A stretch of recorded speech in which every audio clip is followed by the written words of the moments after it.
Hello, আসসালামু আলাইকুম বন্ধুরা, সবাই কেমন আছো? সবাইকে উপমা রান্নাঘরে স্বাগতম। আজকে নিয়ে এসেছি খুবই মজাদার একটা রান্না। এটা হলো রুই মাছের দো পেঁয়াজা বলো আর ভুনা বলো। আমরা কিন্তু দো পেঁয়াজা ভুনা দোনোটাই বলি। মানে পেঁয়াজ দিয়ে, বেশি করে পেঁয়াজ দিয়ে যে রান্নাটা করা হয় সেটাকে দো পেঁয়াজা বলে। তো এই দেখো, একটি প্যানের মধ্যে পরিমাণ মতো খাবার তেল মানে সয়াবিন তেল দিয়ে তারপরে বেশ কিছু পরিমাণ পেঁয়াজ কুচি দিলাম। পেঁয়াজটা 1 কাপের পরিমাণ হবে, দেশি পেঁয়াজ দিয়েছি। দিয়ে দিলাম, এখন পেঁয়াজগুলো ভালো করে এই যে দেখো লাল লাল করে ভেজে নিয়েছি। ভেজে নেওয়ার পরে দিয়ে দিলাম আদা রসুনের পেস্ট, দিয়ে ভালো করে কষিয়ে নিচ্ছি, মানে ভেজে নিচ্ছি আর কি মশলাগুলো, যাতে কাঁচা গন্ধটা চলে যায়। আদা রসুন পেস্টের একটা কাঁচা গন্ধ থাকে, তাই ভাজলে এই গন্ধটা থাকে না। দিয়ে দিলাম মরিচের গুঁড়া। আমি এখানে মরিচের গুঁড়া 1 চা চামচ ব্যবহার করেছি। তোমরা যদি বেশি ঝাল খাও তাহলে আর একটু পরিমাণ বাড়িয়ে দেবে। আমার মরিচটা নিজে ভাঙিয়েছি, সেই জন্য মানে গুঁড়া করিয়েছি, সেই জন্য বেশি ঝাল কম দিতে হয়।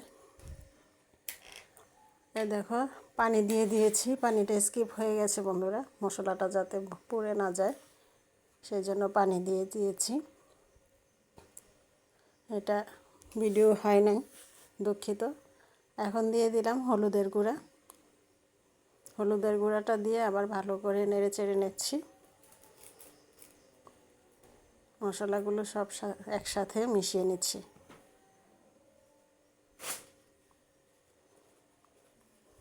তারপরে দেখো দিয়ে দিলাম জিরা গুঁড়া আর সামান্য পরিমাণ ধনিয়া গুঁড়া দিয়ে দিলাম। এই ভাজা মাছটার মধ্যে, এই রান্নাটার মধ্যে জিরা গুঁড়াটা দেওয়ার চেষ্টা করবে, সুন্দর একটা ফ্লেভার আসে।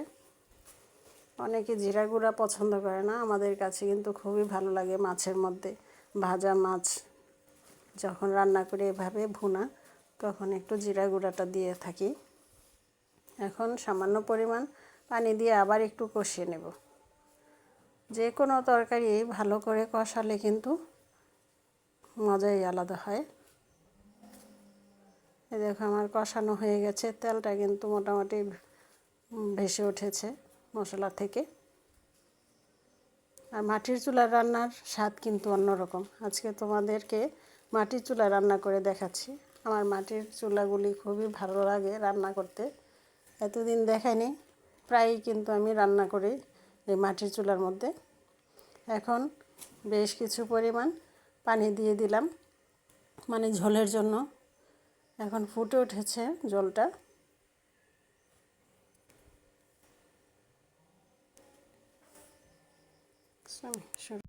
এখন দিয়ে দিলাম মাছ ভাজাগুলো। এই দেখো মাশাআল্লাহ কত বড় বড় মাছগুলো ছিল।